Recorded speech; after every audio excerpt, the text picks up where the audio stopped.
pleasure to welcome you to the Distinguished Faculty Lecture Series. Thanks for coming out this evening to celebrate the accomplishments of another one of our exceptional faculty members here at the University of Montana, among the many faculty members who are exceptional on this campus. My name is Royce Engstrom. I'm the Provost of the University of Montana. It's a pleasure to be here with you. This lecture series seeks to do really two things.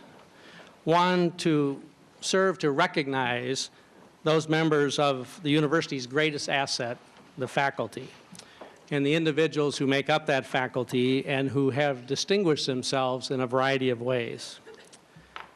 Secondly, the purpose of this is to provide an exposure to a discipline that we may not have thought about before, and to provide an exposure to the excitement of that discipline and the significance of that discipline. And we hope you get that, we know you will get that in tonight's lecture. We have among our faculty here at the university people who are truly leaders on a worldwide basis in their fields. And at the same time, they are people who care deeply about their students. They're inspirational in their ability to tell their story and the story of their discipline and their research. For those of you who are students in the audience, and I'd like to just get a sense of that, would you raise your hand if you're a student of any level? Great. Thank you all for coming tonight. And I have one important piece of advice for you. If you can associate yourself with faculty members, the likes of the speaker tonight or any of the other speakers that we've had, and in fact, any of our faculty members at the university, one of the best pieces of advice is to forge a good, close relationship with those individuals. They will be very influential throughout your lifetime. I still have very important connections to faculty members that I had in my first year as an undergraduate, and those people have been inspiring to me throughout my career. We began this lecture series this fall with Professor Jackie Moore, who is sitting over here. Jackie, raise your hand. Thank you for starting us off early in the fall. Jackie is our most recent Regents Professor, and she is from the School of Business. Second in the series was Dr. Garen Smith, Professor of Chemistry. I don't believe Garen is here tonight. And he was awarded the Case Montana Professor of the Year, and so he gave a good lecture a couple of weeks ago. Tonight is our final lecturer in this series for this year, and like the others, it will be immediately apparent to you why he was selected to present in this series. I'm exceptionally proud of these three faculty members, as I am the entire faculty at the university. Tonight's lecture is also part of the Climate Change Lecture Series. As you may know, we are among the first universities in the country to establish a formal academic program in the area of climate change studies. Just this last year, we received approval from the Board of Regents for a minor in climate change studies. And so we are delighted tonight that the Climate Change Lecture Series is a co-sponsor of this talk. We have several people in the room associated with that climate change minor, and so thank you for coming. So this will conclude the lecture series for this year. In the springtime, I hope that you attend the Alumni Lecture Series, which will feature other of our faculty members here at the university. And of course, the Presidential Lecture Series goes on all year, bringing distinguished guests from beyond the campus. Tonight, I'm pleased to call upon our Associate Provost for Graduate Education, Dr. Perry Brown, to introduce tonight's speaker. Perry is also the Dean of the College of Forestry and Conservation. He has been on loan really to us in the Provost's office this last year and the current year to strengthen our graduate offerings. So would you please welcome Perry Brown.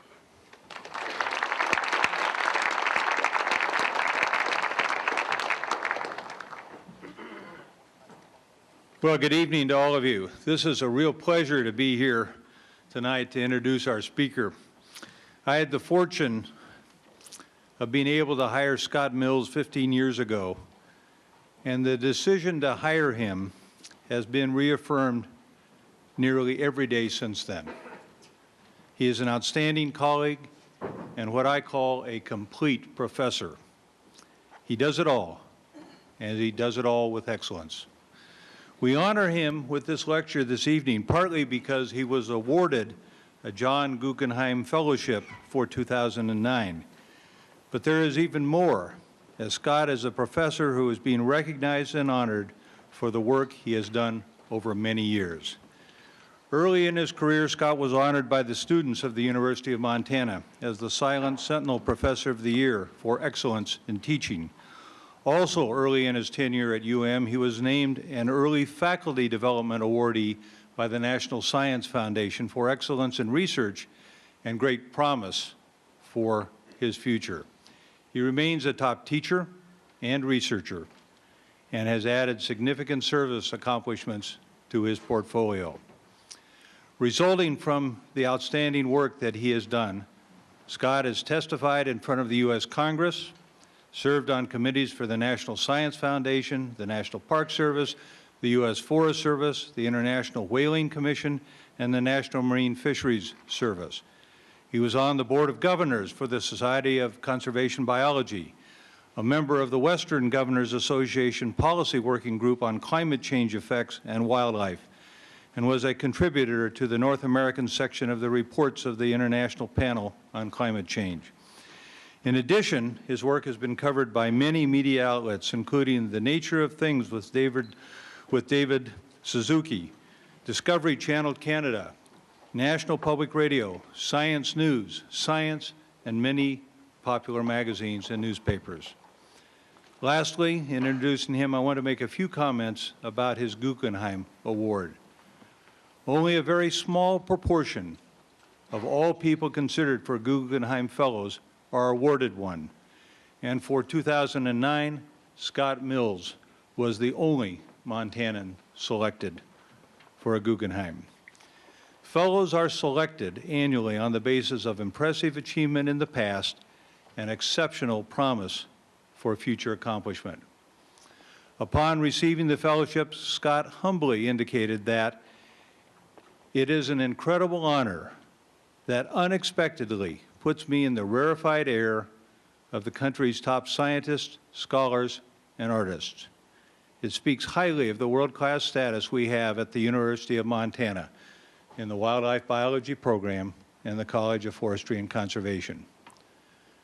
A major focus of Scott's fellowship period will be helping to build capacity for ecological science and conservation planning in the Himalayan kingdom of Bhutan, where he will migrate with his family in January.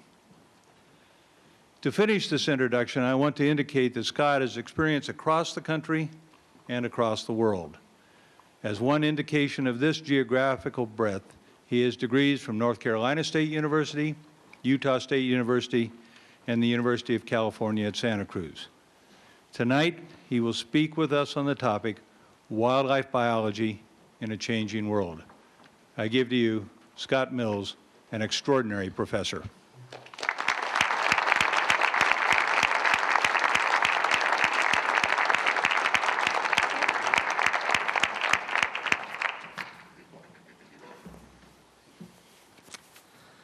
Well, thank you, Dean Brown, for that kind introduction, and thank you, Provost Engstrom, for the kind introduction, and also for inviting me here to give this talk. I'm honored to be here tonight and appreciative for you all coming as well. 50 years ago, in 1948, a Swedish chemist received the Nobel Prize for figuring out that a particular synthesized chemical, an organochlorine, could kill mosquitoes by the millions. Also, he learned the same chemical was safe for humans and any other mammal. This was a wondrous discovery, promising to extend the lives of millions around the globe who face death from malaria and other mosquito-borne diseases. About 20 years later, as the production of this chemical was peaking at about 100 million kilograms being produced per year, two things happened. First, a young kid in North Carolina who was fascinated by nature and who loved being outdoors spent a lot of time on camping trips with his family. Sometimes they'd go to Park Service campgrounds on the coast. A typical highlight of these camping trips would be when a kid in the campground would yell, "The DDT truck is coming." And this boy and his brothers and every other kid in the campground would stop what they were doing and they would hop on their bikes or go running out. They'd all converge right behind the DDT truck as it went through the campground, spraying white fog. And they would just run behind the DDT truck, immediately behind it, in the fog, immersing themselves in that mysterious white fog, breathing deeply of the sweet, delightful, slightly pungent smell.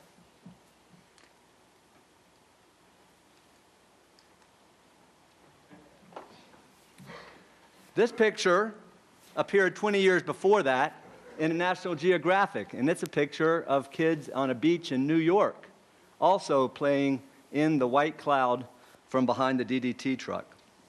So it turns out that my brothers and I on the coast of North Carolina were not the first to enjoy this sport. Rather, it had been at least 2 decades that outdoor-loving kids in mosquito country had played behind the DDT truck, and society reveled in the contentment of mosquito reduction that came from this.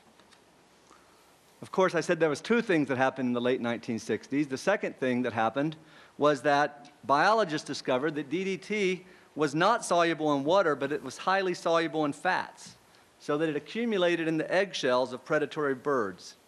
At high concentrations, DDT weakened the shells of birds, so reproduction plummeted. Without reproduction, charismatic birds such as bald eagles, pelicans, and falcons scream towards extinction. But in this case, society heeded the warnings of the biologists, and policymakers developed the Endangered Species Act. The Endangered Species Act actually was prompted by the endangered species that came from DDT. And at the same time, DDT was banned from production or banned from use in most of the world. After society made that commitment, biologists worked hard to learn about how to rear falcons and eagles and pelicans and other species in captivity, how to reintroduce them and how to recover them. And so the really great news is that every species that was listed by the Endangered Species Act due to DDT is now either fully recovered and delisted or very close to being so. So that experience where biological science was used to both raise awareness of change, of a problem, and also to solve it was very influential for me as a kid.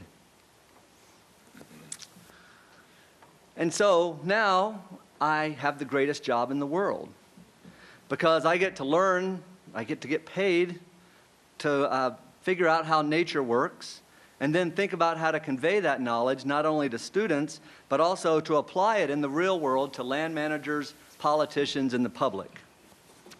So what I'd like to talk about today are some of the changes that I've studied as a wildlife biologist and some of the zigzags that brought me here. And I guess actually for truth in advertising, in case people do need to bail, if people came here for a talk purely on climate change, it's not going to happen. And that's kind of intentional. It's partly because, as I'll talk about, I will talk a bit about climate change, and I think that climate change effects on wildlife is one important stressor or perturbation that we should be paying attention to. But I also feel strongly that there's lots of other things that we should be thinking about. And so for me, thinking about effects of change on wildlife is not just one of climate change, it's lots of other things. So I'll talk a little bit about climate change, but lots about other kinds of change. And I guess there's a point for that, the point for my doing that. This is where it started for me. My first experience in wildlife science was as a volunteer in Olympic National Park. I got to work in the backcountry all summer long, and as I did that, I got to learn the challenges of doing science in remote areas, and I also got to experience the joys of the sorts of things that scientists did. But more importantly, I was struck by the fact, I was struck by the role that science had to play in the societal decision of what to do with this invasive species. It's hard to believe because mountain goats are so remarkable and they seem so at home in the mountains of Olympic National Park, but actually they're not native there. And the plants in the high country of Olympic National Park are not evolved to withstand mountain goat grazing and wallowing. Mountain goats were introduced in the late 1920s before it was a national park, and then by the time it became a national park, mountain goats were increasing at 10% per year, and so that by 1980, there were more than 1,000 mountain goats. There'd been biological research going on for 2 decades. It was still going on when I was there. And the research had shown unequivocally that while goats had prospered, at least 33 known plant species, many found nowhere else on the planet, were being hammered by the goats grazing and wallowing. So what to do? Allow the non-native but very cute mountain goat to drive to extinction plants that are found nowhere else in the world? Come in and live remove these mountain goats and try to ship them off to somewhere else, maybe where they're not native somewhere else? Come in with helicopter gunships and kill the mountain goats in a national park? Well, it was clear to me and very moving to me that the decision that would be made on this would obviously be made based on society value judgments. But what really excited me was the role that biological science would have to play in helping to make that decision. The decision wouldn't be made by biologists, but biologists would be asked, how many goats are there? What's their trend? Are they increasing or decreasing? What are their effects? What's the best way to reduce their numbers? What happens when we start to reduce their numbers? So that experience was enough to cause me to switch from being a pre-vet major to being a zoology major interested in wildlife biology. And after playing around for a year or so, I then went to graduate school, and my research project in graduate school was a fairly brutal field project, sort of a 15-hour-a-day, 7-day-a-week sort of field work, which is a lot of what our business is about, so it's good to learn that early. But my project used radio telemetry to learn how the home range size and movement patterns of coyotes were affected by the numbers of their primary prey, black-tailed jackrabbits. So in the end, we learned how coyotes respond to drastic changes in their native prey, and that got fed into discussions of how to minimize livestock depredation in years where coyotes were predominantly territorial versus years where they were non-territorial and much more transient. Well, after this master's project on coyotes, I spent a 6-month stint in Washington, D.C., working with the National Wildlife Federation to learn how science interfaced with politics and policy. And then I bailed out of that and took off the tie and the suit and went back to Lubbock National Park to work as a biologist in charge of spotted owl research immediately after they'd been listed as a threatened species. Soon after that, I headed back to graduate school, and the project that I came up with for my dissertation addressed the effects of forest fragmentation. This seems like a really well-known change or perturbation now, but at the time, very little work had been done, very little study had been done to understand the effects of this particular change on wildlife species. So my research project was designed to ask how forest fragmentation would alter both numbers and interactions among species. For this project, I decided to go small, and I chose to focus on small mammals that had strong interactions with their community and that potentially would respond to this kind of change or perturbation in different ways.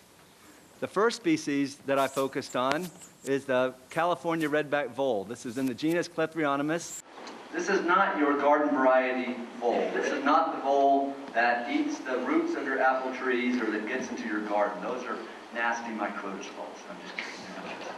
Those are microtosols. These are a different genus of vole, and they are they're mycophagous. They eat fungi. About 90% of their diet is the fruiting bodies of below-ground fruiting mycorrhizal fungi. So as you know, when mycorrhizal fungi fruit above ground, they are called mushrooms. When mycorrhizal fungi fruit below ground, they're called truffles. And almost the entire diet of this species is truffles. By the way, there's a little radio collar that I figured out how to put on these guys. We also studied how they use coarse woody debris or logs on the ground. And so this was automatically an interesting species for me because without mycorrhizal fungi, there are no trees. So trees are inefficient at obtaining water and nutrients. Sorry for people over here, I only have one pointer. Maybe I'll switch. The trees require mycorrhizal fungi because what mycorrhizal fungi hook into the roots of trees, and then trees are able to obtain water and nutrients through the network of hyphae that mycorrhizal fungi send throughout the forest. In exchange, the mycorrhizal fungi get their groceries. They get photosynthase from the trees. So this is a very tight symbiotic relationship between the trees and the mycorrhizal fungi. Well, how do the mycorrhizal fungi that fruit below ground disperse their spores? They can't do it through the wind and the rain like mushrooms do. So they rely on being eaten by animals and then having the spores defecated out in different areas. And redback voles is one of the primary dispersers of these spores. And so clearly the redback vole had a big effect on the trees, a big positive effect on trees regenerating. But the question is, what was the effect of removing trees on the redback vole? And so that was one of the things we looked at. And what I'm showing here is the density of voles.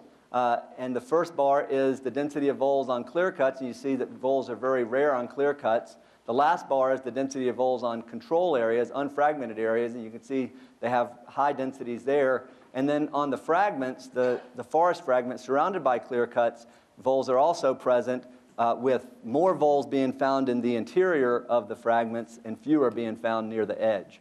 So this was a bit of a surprising, non-intuitive discovery of this particular form of change, that logging could actually end up impeding the regeneration of forests on the logged area by inhibiting the mycorrhizal fungi, which then inhibited the vole coming in to disperse the mycorrhizal fungi spores. Now, one of the points I want to make about change, and again, I could do it with climate change, and actually I will do it with climate change later in the talk, but more broadly, anytime we talk about effects of any change on wildlife, it's really important to not think about change as being some monolithic force that's going to affect all wildlife species in the same way. I always bristle when people say, what's the effect of something on wildlife? Because I say, well, what do you mean? Do you mean a newt? Do you mean a whale? Do you mean a falcon? What do you mean? And so in this case, a species that was very positively affected is the deer mouse. Deer mouse reached enormous numbers on the clear cuts and on the forest fragments. And deer mice also are voracious seed predators. And the interesting story that emerged from this was that trillium, which you see down here in the bottom left, and which people here probably know about because we have quite a bit of trillium here in western Montana. Trillium, it turns out, live to be as old as we do. They live to be about 70 plus years old. And on these forest fragments, it turns out that the trillium that are on the forest fragments are all older than the age since the clear cut surrounded the fragments. So what's happening is that these these deer mice increase in numbers. They eat all kinds of seeds, annual and perennial plants, including trillium seeds. And basically, no trillium seeds make it past the deer mice in order to recruit as young trillium. So there's still trillium on the forest fragments. They're just getting older and older and older until the deer mouse numbers end up going back down and the seeds are released in order to germinate. So a different response by different wildlife species to the change or to this perturbation. And again, a bit of an unexpected cascading effect of a change in a wildlife species on other members of the community. So the trillium are getting very old. All right, well, it turns out that my PhD dissertation was at the right place at the right time.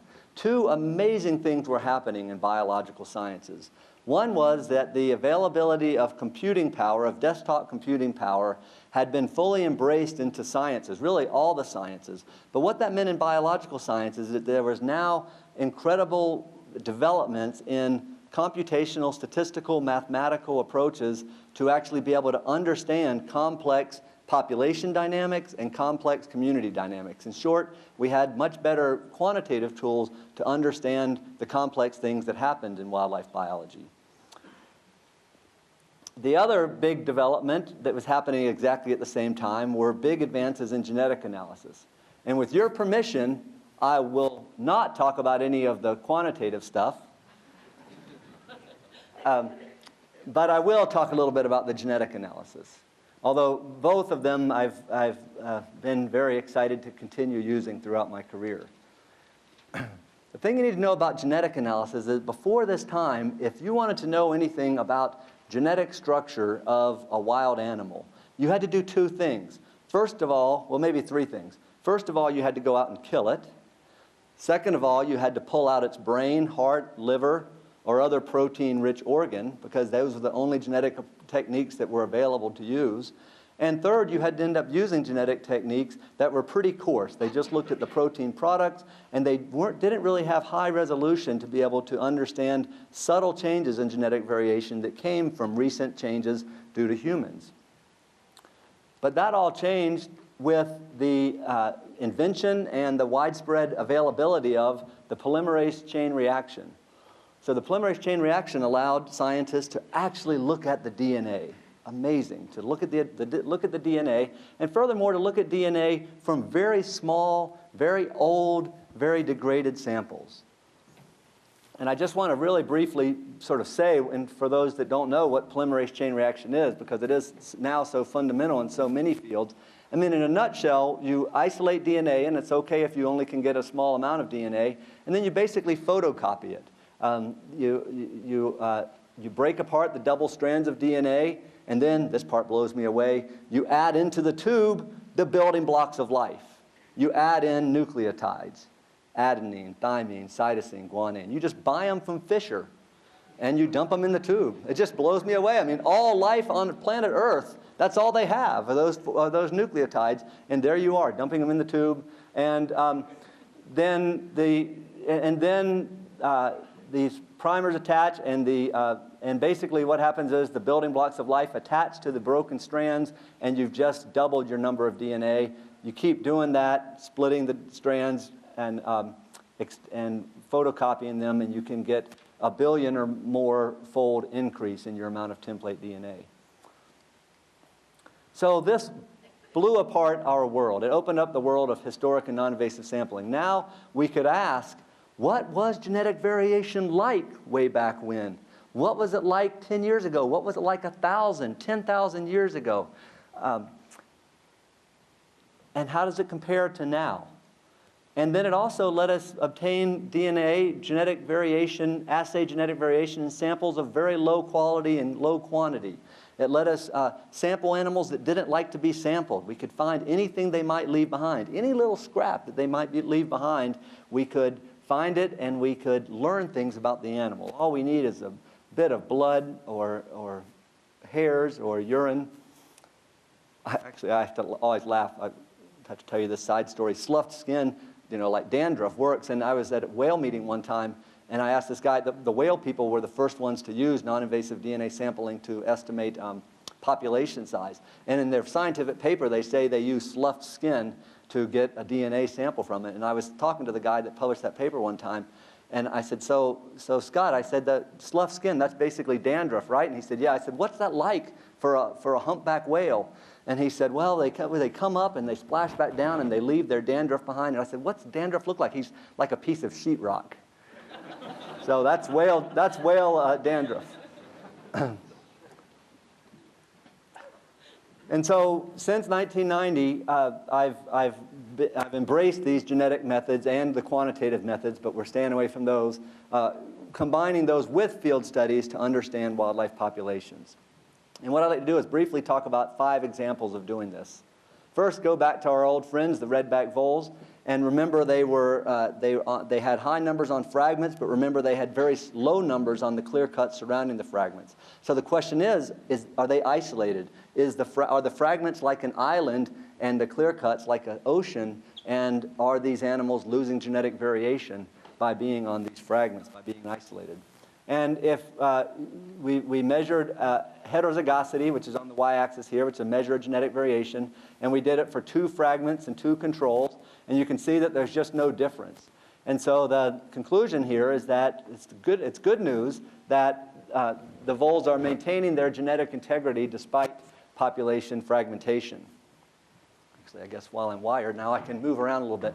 The next question that I wanted to look at is actually one that we continue to look at now with lots of species, and it's a big issue in our field, and that is, to what extent can we estimate abundance using genetic sampling? The problem is when we want to know abundance of an animal population would seem to be a really easy thing. It would seem like you could just go out and count them. But the problem is that you don't see them all. And so what you've got to do in order to estimate the numbers of animals in a population is you've got to statistically come up with an estimate that involves having individually marked animals and then releasing them and then recapturing them and using the patterns of marked and unmarked animals whose identities you know to come up with a statistically rigorous estimate of abundance. And so this requires a lot of work. You've got to use traps. In this example, we've got a snowshoe hare and we've got a trap. We need about 80 of these traps to get a good statistically rigorous estimate of population size. And so if we're working in Glacier National Park, which we were on this project, it's a lot of effort to haul 80 of these things into the back country in order to estimate abundance. And so the question is, are you better off taking a non-invasive genetic sampling approach, where you just take some pieces of landscape cloth, you take a little bit of bait, you put the bait in the middle of the landscape cloth, you leave it out for 4 days, some hares hop along, they eat the alfalfa, they poop on the landscape cloth, and you can then obtain genotypes out of the feces, and you can use the individual genotypes to set up that individual mark recapture stream that you could use to estimate abundance. And so it turns out that if you do the genetic sampling at low hare densities and in remote backcountry areas, non-invasive genetic sampling is actually a more efficient and equally accurate method for estimating abundance. So here we'll switch gears, but still continue with this theme of applying genetic methods along with non-genetic methods.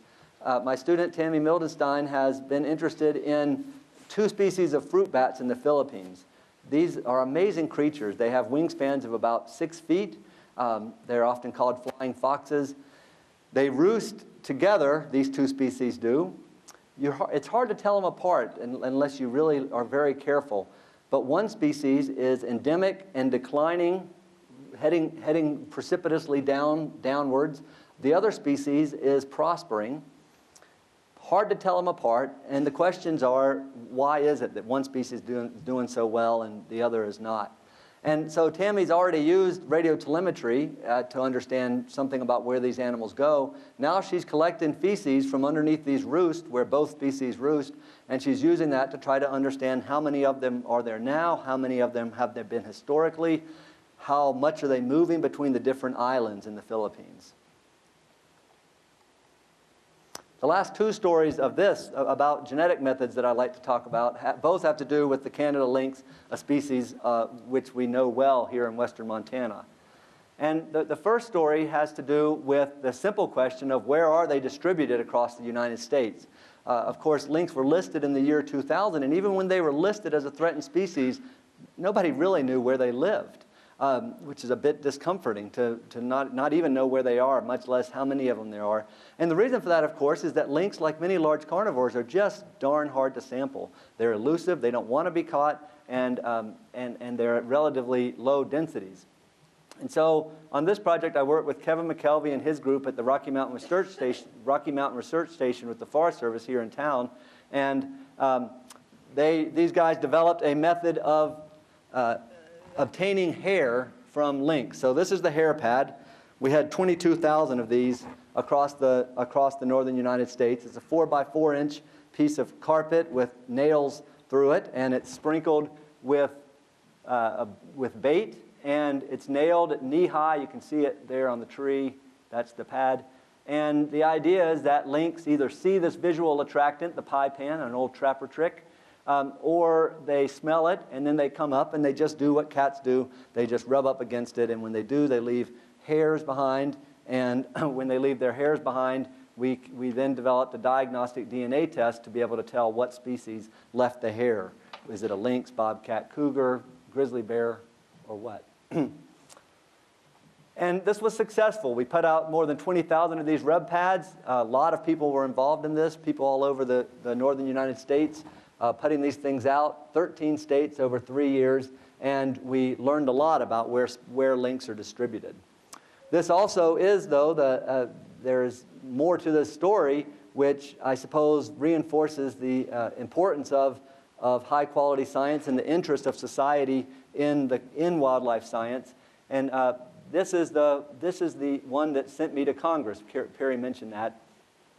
What happened was some guys in Washington and Oregon took it upon themselves to mislabel some samples that they pulled off of a wall mount and off of a petting zoo, and they labeled them as if they were collected out in the field.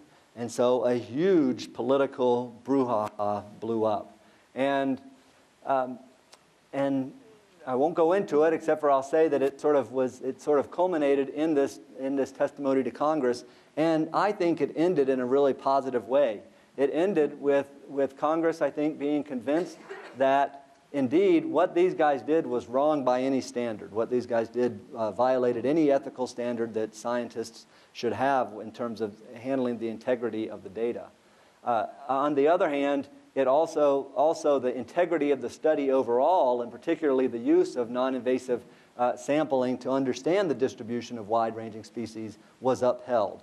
So neither side of the political spectrum was really happy with that result, but I think it was the right one to say that what these folks did was wrong, to mislabel samples, but also the integrity of the study was upheld. Okay, the last one I want to just mention briefly, Mike Schwartz was working on a very different Canada Lynx project with very different sorts of sampling, but the question here was, actually I'll go back, the question here was how much are lynx moving across Western North America? Nobody knew. Why? Because lynx are secretive and elusive and don't like to get caught, and so we didn't know how much they moved. So we used genetic methods, and what this graph is basically the y-axis is just a measure of how genetically different are two populations. And we're looking across the x-axis of kilometers. And so what this says, it's just a cloud, which just says that whether populations are close together or far apart, they have sort of the same amount of genetic differentiation, which tells us that lynx are moving a lot. Lynx are moving a lot across big distances in order to prevent that genetic differentiation from happening. And so this was very important had very important sort of conservation and recovery implications, because it said that we shouldn't be focusing all of our efforts on just the places where lynx are right now, because lynx population dynamics may well be determined in part by the movement of lynx coming down from Canada. So it really established this importance of connectivity for lynx persistence and recovery. Okay, so some of you are like, when is the climate change starting? I'm going to get a D. Well, I do want to talk a little bit about adaptation to climate change. And again, I wanted to set this up as, sort of pushing the idea that there's lots of kinds of change in the world, and climate change is definitely a big league one, but it's certainly not the only one. And then I want to very briefly also talk about the work that I will be doing coming up soon in Bhutan. So we actually know a lot about climate change. I always tell people, I get them nervous by saying, actually, I can tell you exactly what will happen to every wildlife species, 1.5 million eukaryotic species on Earth. I know what will happen to them under climate change. I do. They're going to do one of these three things. They're either going to move to somewhere else, and there's actually been lots of cases of animals moving northward, or moving upward in elevation, for example. Either species will move, or they'll deal with it in place. They'll either, they'll withstand the changes and stay in place and still be there, or they won't do either of the first two, in which case they'll go away. They'll decline towards extinction. And that's pretty much the options for what will happen. So we know quite a bit about the move part, but the interesting thing is that we know very little about the capacity to adapt to climate change. I mean, we know that adaptation could occur through a couple different ways. We know that species could just deal with it within the envelope of the morphology and the physiology and the biochemical pathways they have. They might just make little changes within their processing, like gardeners talk about acclimation, where a plant becomes maybe cold tolerant during the year. So that could happen. No change in genotype, no change in gene frequencies, just dealing with it. But also we know that any kind of change, including climate change, exerts a selective gradient to which animals may respond by changing gene frequencies and evolving. So evolution by natural selection is certainly an option as well. Thing is, we've never really been able to crack this nut because it's really tough. You've got to come up with a climate driver. You've got to connect that climate driver to a specific phenotype, a specific form of an organism, and then you've got to establish what are the linkages between those two. What are the genetic, physiological linkages that cause the climate driver to change the phenotype? You've really got to do all those things to understand the extent to which species may be able to adapt to climate change. But I think we've got a good system to do it in. I've been studying snowshoe hares for about 10 years. Most of my work has been on population dynamics and response to different kinds of logging regimes. But one thing you see when you study snowshoe hares, you see a lot of this, and I'm sure a lot of you have seen this too, living here in western Montana. You see that hares in the summertime are brown, and they're pretty well matched to their background, and hares in the middle of winter are white, and they're pretty well matched to the background. The interesting thing is that the driver of this color change from brown to white has nothing to do with whether or not there's snow on the ground. It's driven entirely by photoperiod, by day length, independent of the presence of snow, which is very interesting given that the number one strongest, most predictable, most pronounced physical signal of climate change throughout the world in temperate regions is a decrease in the number of days with snow on the ground. This is out of Steve Running's shop and for our part of the world, and the main thing to notice here is that everywhere that it's blue, there's no red on this map. And so that says that everywhere that there's been a change in the snow melt, the timing of the snow melt in the last 50 years, it's always earlier. So snow melt's coming earlier and earlier. In the fall, it's coming, the snow is arriving later and later. This is happening in Europe, where the number of days with snow on the ground is a month shorter. It's happening in the Himalayas. It's happening in the Pacific Northwest. It's a very unequivocal signal. And so we're going to have a lot more of this. These neon hares, I like to call them, these white hares hopping around on a dark background. And you've got to realize that a snowshoe hare is lunch for every single creature that eats meat out in the forest. Raptors eat them. Any kind of meat eater pretty much bigger than a shrew eats snowshoe hares.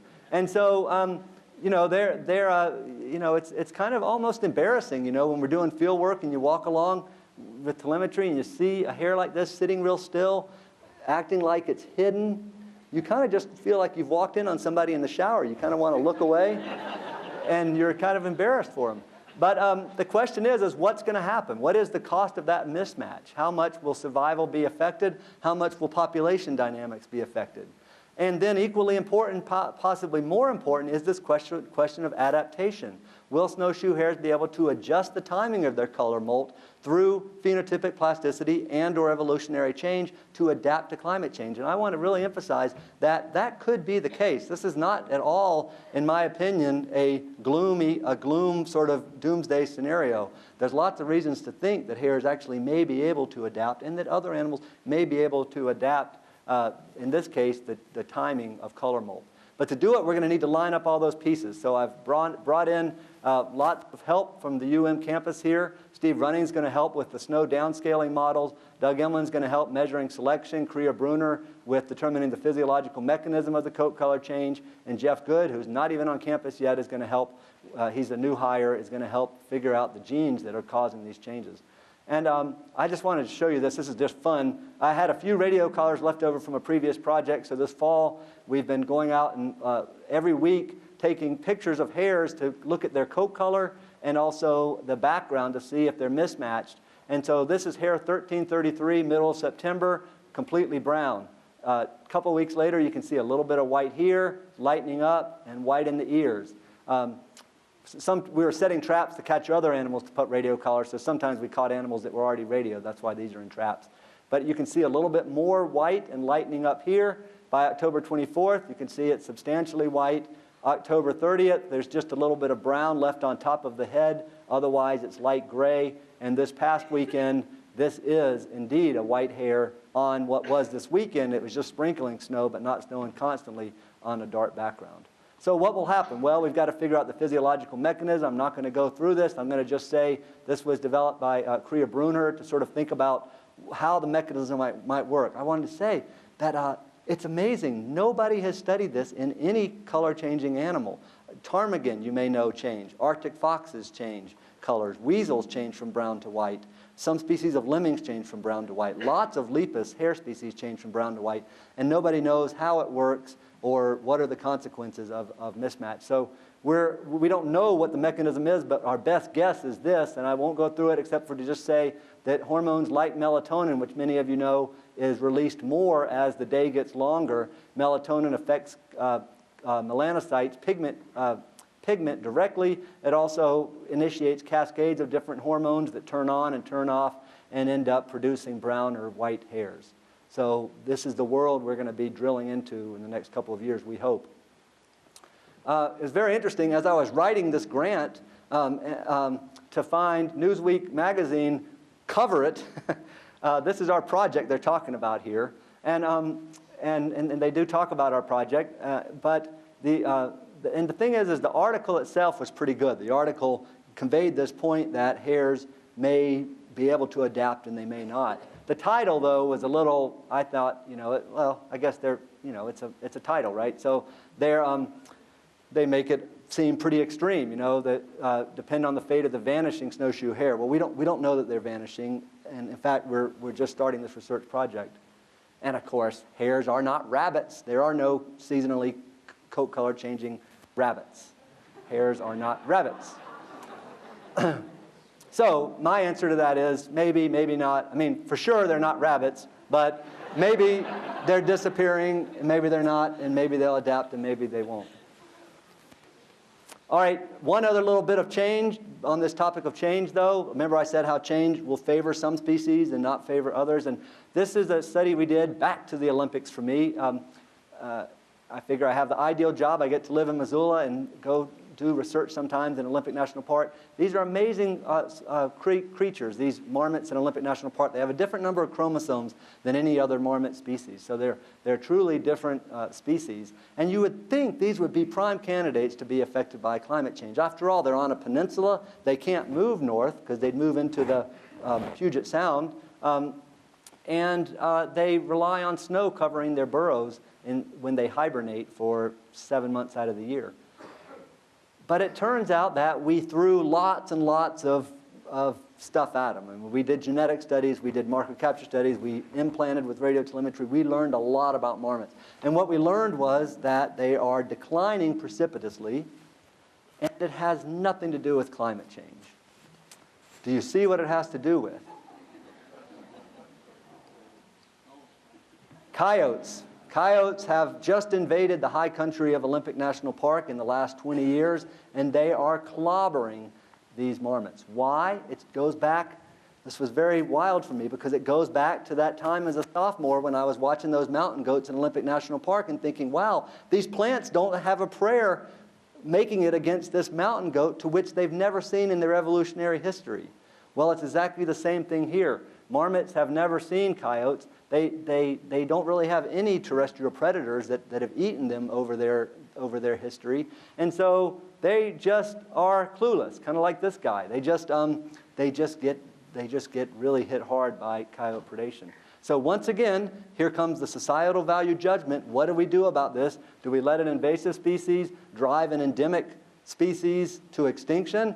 Do we kill something in a national park? It's a value judgment of society, but it's very exciting to see that wildlife biology will help inform this. We actually know now from our last few years a lot about the marmot, and also we've done a lot of work with the coyotes. Okay, The last thing, in just the last couple of minutes, I want to just briefly mention is this exciting opportunity that's coming up in the next few months, which is basically for me an opportunity to think, can I take everything that we've learned in sort of in our field in wildlife and conservation biology? Can we take all of these techniques and apply them in a meaningful way in Bhutan?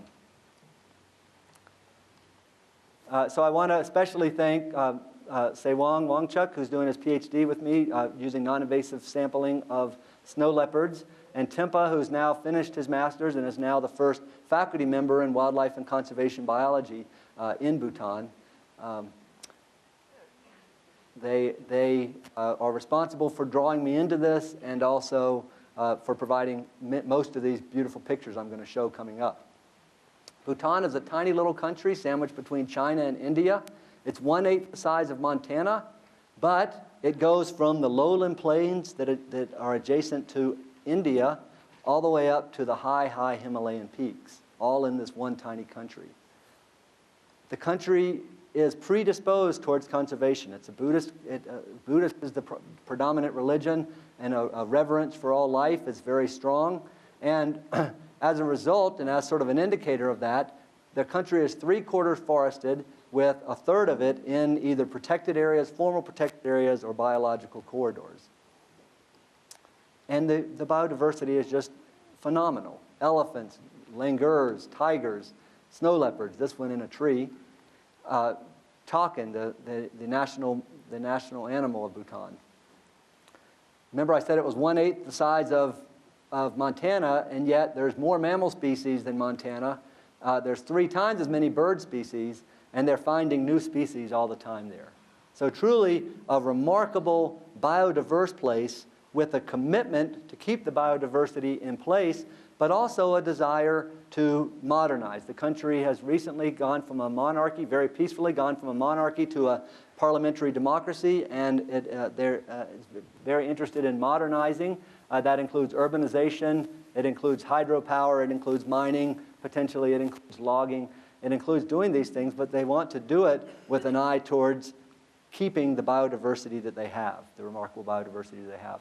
And so, of course, there's lots of ways of helping to achieve that, and one way is to help build local capacity, the ability for local folks to be able to conduct wildlife science so that they know how many animals there are, how well they're doing, how they're responding to changes, and what risks they might have.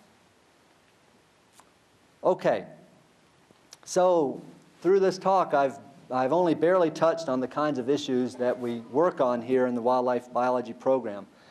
In this slide, I have just 1 week's worth of clippings from the Missoulian that have to do with issues that we work on in the wildlife biology program, the students and the faculty.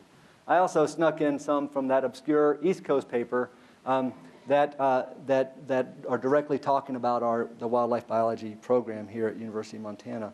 And the reason I wanted to put these in here is just to say that obviously these kinds of issues are of interest to society, and there's lots of questions.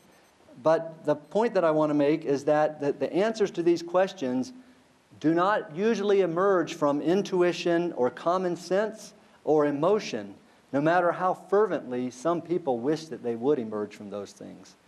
They come from science that's produced in an environment where dogma is questioned, rigor is enforced, and where there's deep and broad experience. We have that with the faculty here, but the part, I would say, that really makes us excel here, that makes the University of Montana really a better place for wildlife research than you can imagine any private think tank or private company or governmental research station having, is what I would consider to be the brilliant system of a research university. We have here, this is a collage of some undergrads that I've been fortunate enough to be able to take into the field and to do research with. We have this amazing system at the research universities where undergraduate and graduate students are brought together with professors that both teach and research. Because professors have time to do research, their teaching isn't just a repetition of stuff that's found in textbooks. The teaching instead is alive, describing the research as it actually happens before it gets into the textbooks. And of course, then there's the stories. What happened when this research was picked up by the press, or by the Forest Service, or by the governor's office, or by Congress? Likewise, in a research university, the students aren't just passive fodder to be fed facts. Students are irreverent. They're full of questions. They're bright and unburdened by the dominant paradigm. And research professors benefit from that as well, because those ideas can get injected, and they certainly have in my career, directly back into the research. Those irreverent questions, they're awesome. And then, of course, there's graduate students. Here's just a few of my graduate students over the years, and of course these folks have been instrumental in much of what I've talked about tonight. The graduate program here is more competitive than virtually any academic program, including medical and law schools in the country, and our applicants come from around the world. So quite literally, our graduate students here are the best in the world. They inspire me on a daily basis, and I guess I wanted to end by saying that I appreciate all that all of the students, have taught me. And so with that, I would thank you for your time and your attention, and I'd be happy to answer any questions.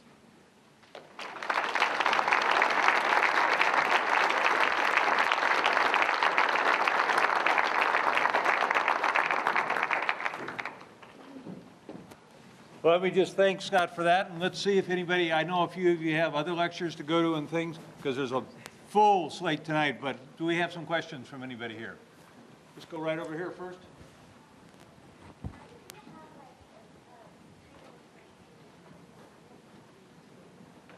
Here, let me see if I can get this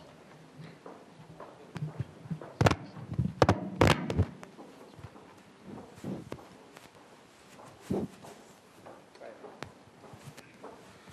I kind of have an idea, like, why don't you raise the animals in captivity and release them back to the wild?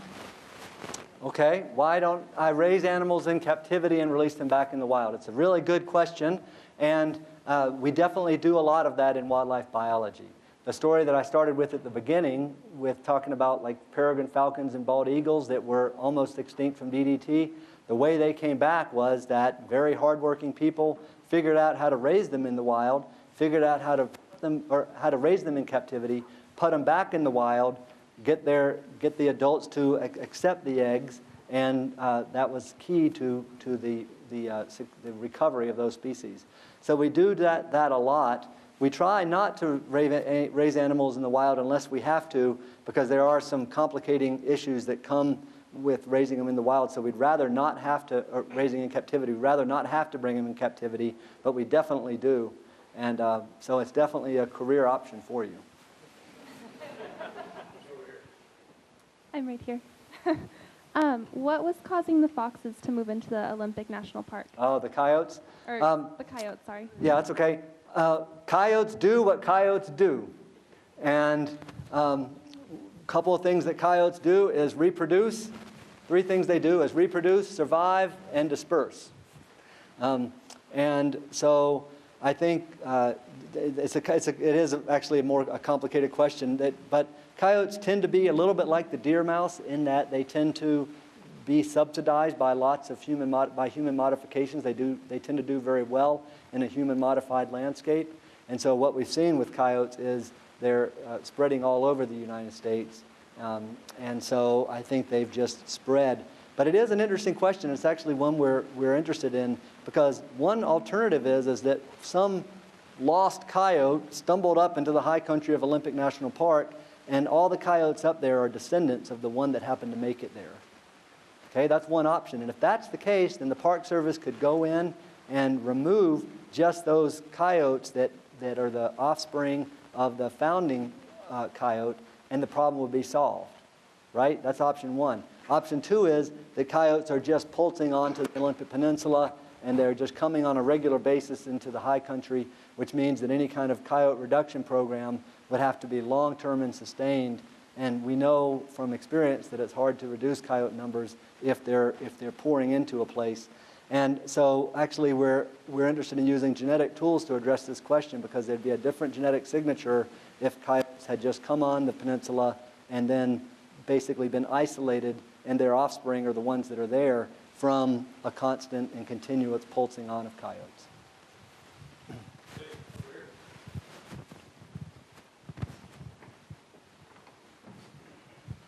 By the way, I have to say as a disclaimer, this is one of our hair trappers, so you got to watch out for this question. Well, in response to that question that was just asked, I was wondering, have reintroduction of wolves been considered in controlling coyote populations? Yeah, that's an interesting one.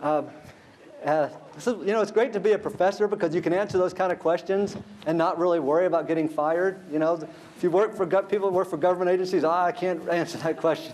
It's very controversial. Of course, Perry has to pick up after me, but he's luckily been tolerant.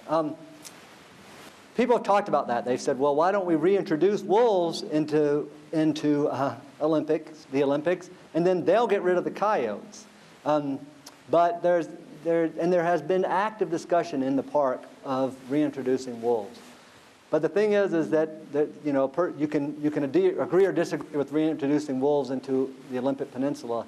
But one thing that's pretty clear biologically is that they wouldn't have much, if any, role in reducing the coyotes there, because certainly not in the park, because the wolves there historically used the valley bottoms, and that's probably what they would do in this case. Whereas the coyotes, of course, in this case, are up in the high country. So probably what happened would be wolves would fill in the lowlands, the coyotes would stay up high.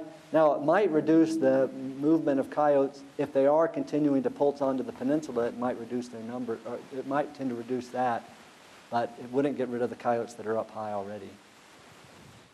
Okay, another one? Yep. Let's go over here and then we'll come back.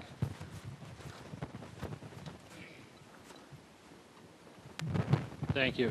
Actually, I've got a couple of questions. What happened with the goats on Olympic? Well, that's an interesting question. What happened was, this is actually a discouraging one for me to have to answer. After 20 years of collecting actually extraordinarily powerful scientific information showing the effect of the goats on these endemic plant species, the park, and also after about 10 years of the park going in and live removing goats, because they thought, well, we'll try to live remove them. And in doing that, they basically got rebellion from the ranger staff who was doing the captures, because the ranger staff said, look, we're having to do these one-skid landings on the edge of 800-foot drop-offs. Somebody's going to get killed doing this, and we don't want to do it anymore.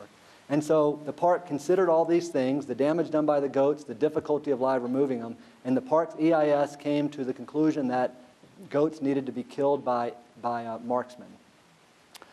Well, some folks that didn't like that idea got Slade Gordon's ear in the Senate, and he basically told the park, if you start killing goats, I will see to it that you don't get a new pit toilet in that park. And so that EIS was never acted on, and there's more goats now than ever in the park. So it's one that, Patty Happy, the management biologist there, Kathy knows her, she just doesn't want to talk about it. The goats. So, yeah. Well, my interest is in black-tailed prairie dogs, and there's a large town at the CMR refuge, and it's a perplexing situation, though, because Fish Wildlife Park has them as a dual status animal. They're either under the control of the Department of Agriculture, and if they're the controlling force, they're viewed as a pest. And if it's Fish, Wildlife, and Parks, then they're an animal of concern. Well, it's kind of a goofy situation they have there, because on half that refuge, they're shooting them, and then on the other half, they're trying to protect them because they've got black-footed ferrets in there. I think there's 9. I was at the National Conservation Center a couple of weeks ago in West Virginia, and they said that there's 9 left. Well, this is kind of a goofy setup. I just wonder what your impression was of that. I don't want you don't have to say anything bad about Well, no, it's the okay. state. The reason I'm smiling is because I actually took my population ecology, my wildlife population ecology class there this fall, and several of these guys are here in the audience. So I was smiling because probably they could answer that question, because we spent 3 days talking to people on all sides of this issue. We talked to the guy at the Zortman store who makes his living selling supplies to people that shoot prairie dogs. We talked to Randy Matchett, the Fish and Wildlife Service biologist, who's been the main one recovering black-footed ferrets there. We talked to ranchers, and we talked to Nature Conservancy folks. And so it really is a complex issue, I guess is what I would say. I mean, this is another one of the examples I would say where the decision falls back on. Obviously, it's going to be a societal decision on what's made, and there's lots of roles to come to facilitate that. And one role is providing biological information about, for example, how much does prairie dog shooting, how much is it compensatory? How much does prairie dog shooting decrease the numbers of prairie dogs? How many prairie dogs are needed for black-footed ferrets? How many black-footed ferrets are needed to have a sustainable population? What is the interaction with plague, which, as you know, is the biggest bugaboo, and why ferrets need lots of area? So it's complicated, for sure. Yep. I'm just curious, how do you determine that daylight was what triggered the hair color changes? Yeah, good question. You know, actually, that's a really good point, and I guess I don't know that. We're surmising that because everything we know about circadian rhythms, so daily rhythms that animals have, and what's called circannual rhythms, yearly patterns that animals have, whether it's migration or hibernation. For places where people have gone in and done the brain physiology and done the biochemistry and looked at the pathways, it traces back to the hypothalamus, pineal gland, and day length cues that end up releasing things like melatonin that drive circannual patterns. So we're just assuming that because the molt is a circannual pattern, that it's driven by the same basic structure that drives other annual changes. But we don't yet know anything about the mechanism. I should say also temperature might matter, and so we're also putting little temperature loggers on them as well. That's another story. Okay, I don't see any more, so what I would like to do is invite everybody over to some refreshments that are over here on this side. And so we're going to do that. Scott will still be around if you got individual questions, but let's just join with me for one more round of applause for our speaker tonight, Scott Mills. Thank you.